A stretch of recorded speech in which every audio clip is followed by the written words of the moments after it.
Skeletons, nature's wonderful frameworks. Today, we will learn about skeletons, which are amazing structures in our bodies. A skeleton is like a special framework that protects your body, helps you stand tall, and lets you move around. There are two main types of skeletons: the framework inside you and the shell on the outside of some animals. Animals with bones inside their bodies, like us, are called vertebrates. We have a backbone.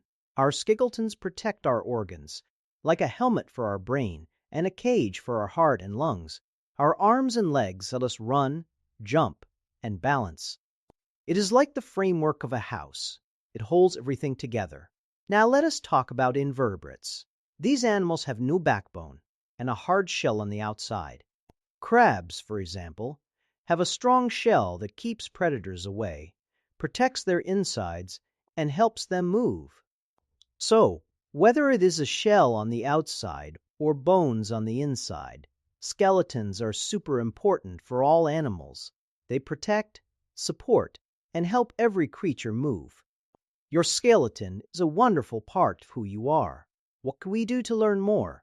Let us draw animals with different skeletons and look for them in books.